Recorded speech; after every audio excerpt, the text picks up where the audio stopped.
Breakdown of the first tradition of AA. Common welfare. Hello to all our listeners from Latin America and North America. We hope you are enjoying the peace and tranquility that our 36 principles provide, which encompass the three legacies: recovery, unity, and service. We thank each one of you from the bottom of our hearts for your comments. On this occasion, we will break down something that is of vital importance for the permanence and long life of our groups and AA as a whole. This is the first tradition which has a teaching and a very special message for each of our groups. It is important to remember that our legacy of unity is reflected in these 12 principles that are the 12 traditions. Some of these help us coexist as a group with society, and some more with professionals. The first tradition tells us the following: our common welfare has preference. Personal recovery depends on the unity of Alcoholics Anonymous. In other words, what is called common welfare is, in other words, a welfare for the entire group or community of Alcoholics Anonymous, and it is what has preference. This means that personal desires, despite being heard and respected within a group, do not carry the weight of a group decision. The tradition even mentions that it is one of the most admirable qualities of our society, upon which not only our lives depend, but also the lives of others and those who will come after us. It even makes an analogy stating that without unity, the heart of Alcoholics Anonymous would stop beating, that our global arteries would stop conducting the saving grace, and this gift that God has given us would be wasted. The individual opinion within a group is very important, as there is no other society in the world that defends the fervent interest of each of the members of Alcoholics Anonymous, and likewise defends the way of thinking, speaking, and acting as each person does within Alcoholics Anonymous. One cannot force another to think or act in a certain way. In Alcoholics Anonymous, no member can be expelled or punished, of course. This must always be as long as the active member is not harming the autonomy of their group. That is to say, in Alcoholics Anonymous, there is no type of authority that subjects you to a way of thinking. Everyone is free to have their own criteria and way of thinking. From here arises what is commonly heard in Alcoholics Anonymous, that minds may clash, but bodies never do. A clear example of how to transgress this principle is the videos that are circulating today, where members are seen physically attacking each other. It is a shame and a deep sadness today to see videos of people hitting each other within a group. These are situations that truly damage the image of Alcoholics Anonymous and definitely harm the common welfare, as people who have not yet reached an Alcoholics Anonymous group are left with a false image and perspective of what Alcoholics Anonymous really is. In other words, they harm AA as a whole. Many people who do not know Alcoholics Anonymous find it very strange that our society has no governors, bosses, or authorities to give us orders. Some may even think that so much of our freedom borders on license and wonder how we can function, how we remain united, if really before arriving at a group, one characteristic we had as alcoholics is that we were very introverted or very extroverted.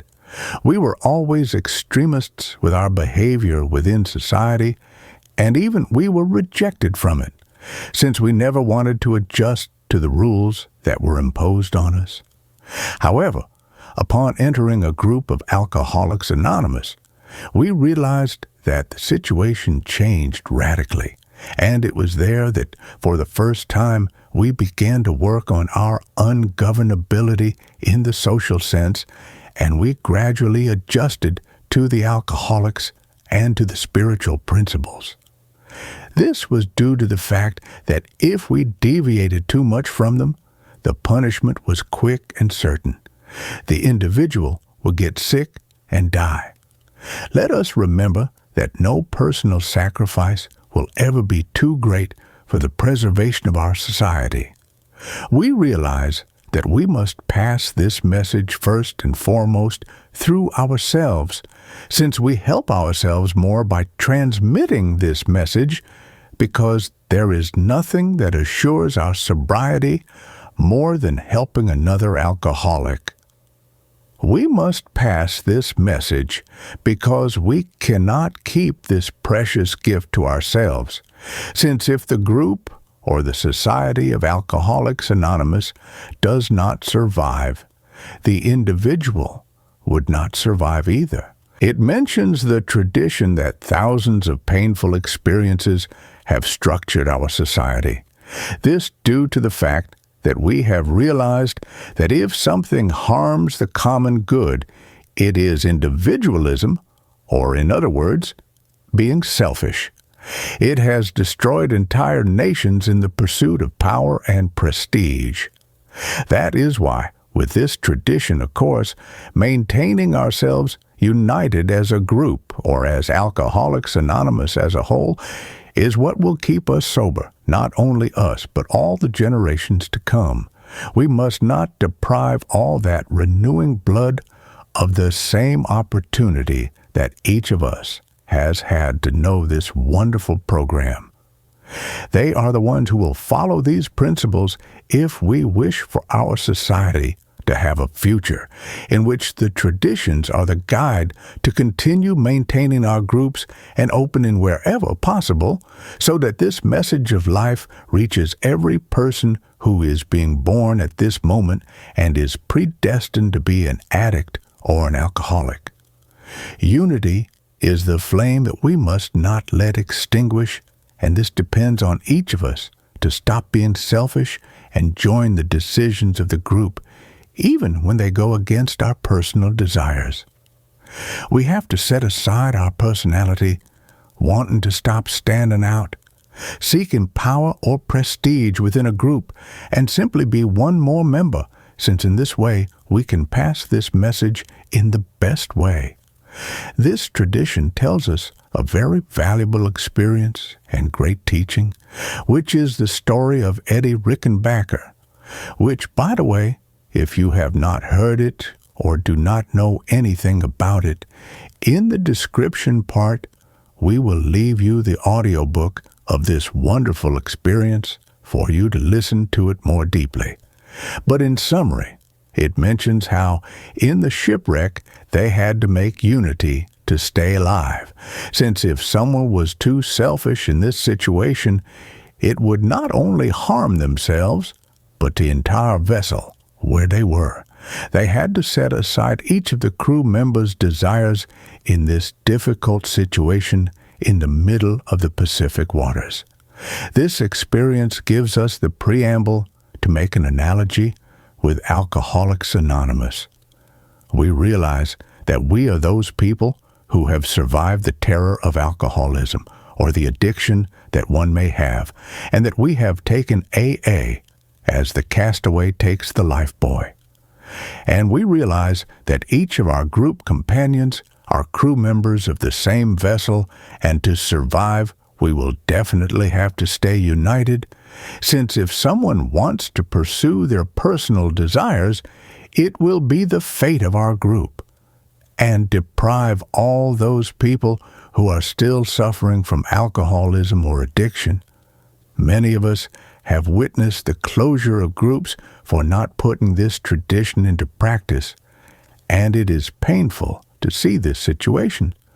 It is like when the ship is sinking, the first to hear are the rats. That is why it is important to continue, understand, raise awareness, and put this tradition into practice if one wants to maintain good harmony within a group. It is truly beautiful, to see how in the practice of this principle, groups begin to flourish.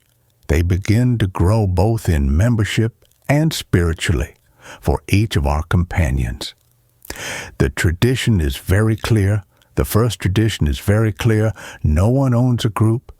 There are simply those responsible, and each of us has to do what corresponds to us. It is time to analyze and think if we are really carrying this principle out within our groups. It is time to stop pointing fingers and look at ourselves to bring about a better stay and harmony within this wonderful journey called Alcoholics Anonymous. This was the breakdown of the first tradition. We invite you to subscribe to the channel. We hope you're in good health. This is your channel. See you next time. Happy 24 hours. Thank you for joining us on this spiritual journey toward recovery.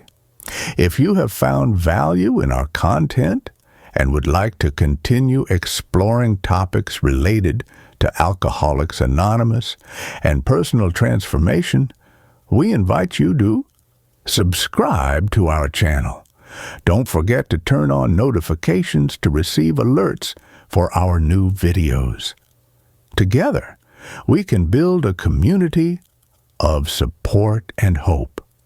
Until next time, and take care.